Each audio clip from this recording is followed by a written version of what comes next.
Au début du film, nous voyons le personnage principal assis sur le rivage, pensive.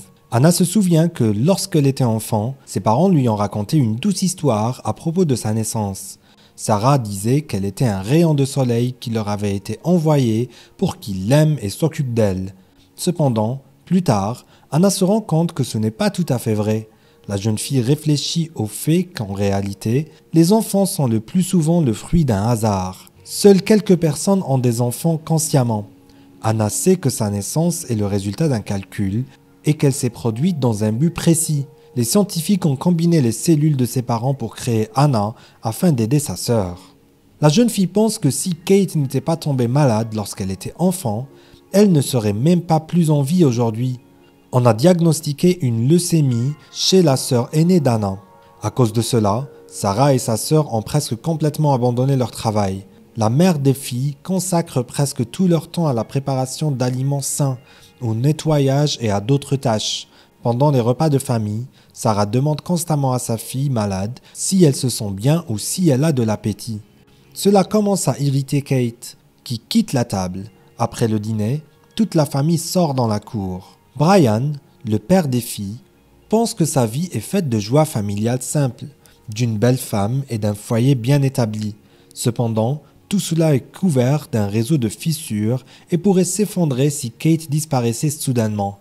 Anna grandit également dans une atmosphère d'anxiété constante, car dès que sa sœur tombe malade, tout le monde panique. Elle essaie de faire face à ses problèmes en s'appuyant sur son frère Jess. Un jour, après l'école, Anna se rend dans un étrange bureau. Elle se retrouve chez Campbell, un célèbre avocat.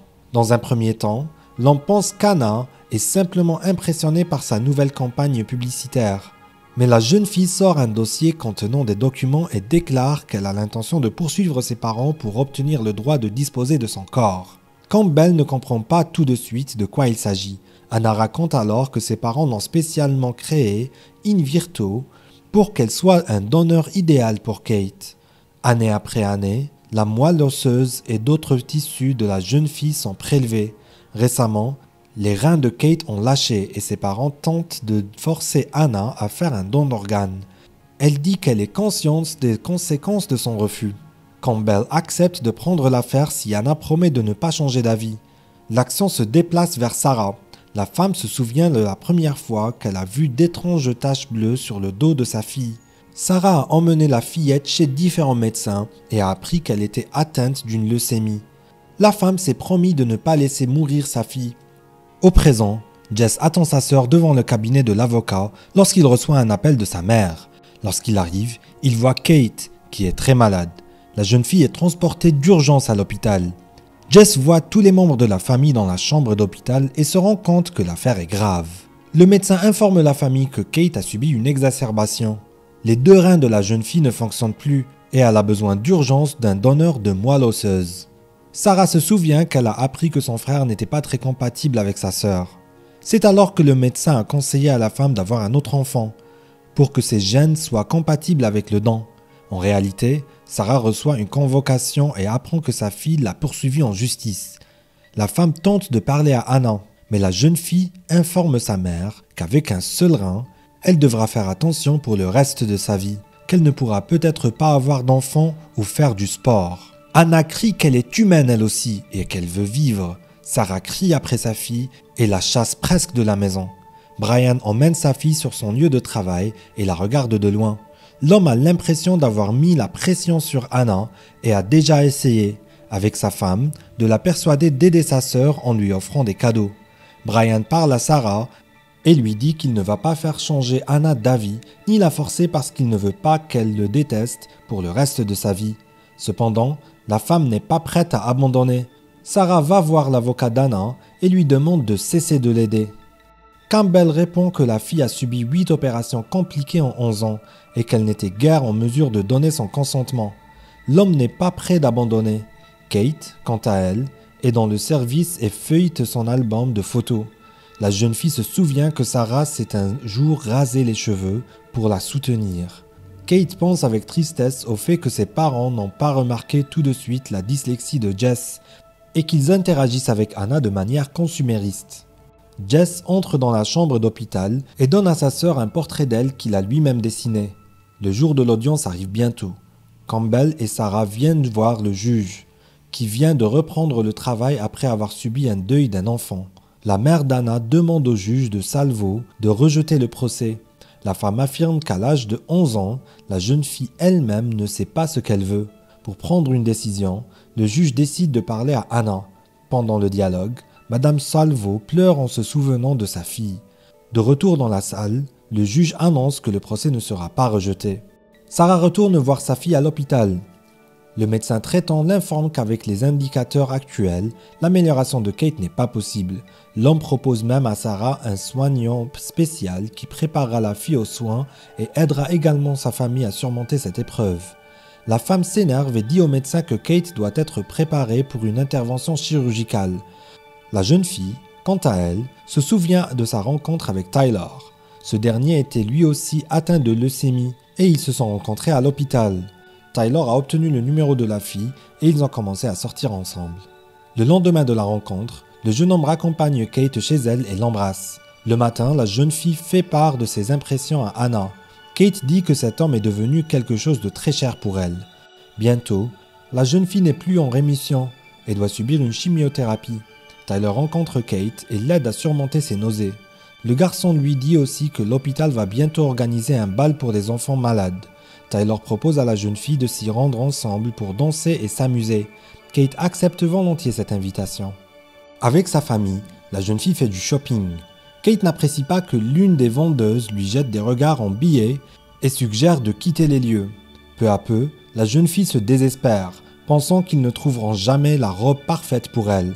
Kate porte alors son attention sur la perruque rousse. Le jour du bal à l'hôpital arrive bientôt.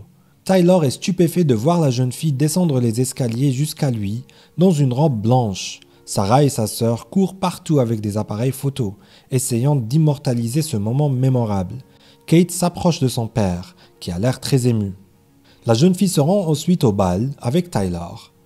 Ils dansent, absorbés par la contemplation de l'autre. Tyler suggère à la jeune fille de s'enfuir, ce qu'elle accepte volontiers. Ils courent dans les couloirs en essayant de ne pas glisser sur le sol frotté. Finalement, Tyler conduit la jeune fille dans l'une des chambres disponibles, où ils passent la nuit dans les bras l'un de l'autre. Kate demande si l'homme pense souvent à la façon dont il va mourir et au moment où il va mourir. Tyler répond qu'il n'y pense presque jamais. L'homme dit qu'il est heureux de sa maladie, car c'est grâce à elle qu'il a trouvé Kate. 3 jours passent, Kate est très inquiète, car son petit ami ne l'a pas rappelé depuis cette nuit-là. Sarah se rend à la réception de l'hôpital et apprend que Tyler n'est plus en vie. Kate vit très mal cette perte. Dans le présent, la jeune fille regarde avec un sourire chaleureux la page de l'album où sont collées de nombreuses photos d'elle avec Tyler. Pendant ce temps, Jess rentre tard le soir et constate que personne ne fait attention. Brian propose seulement à son fils de l'accompagner à l'hôpital.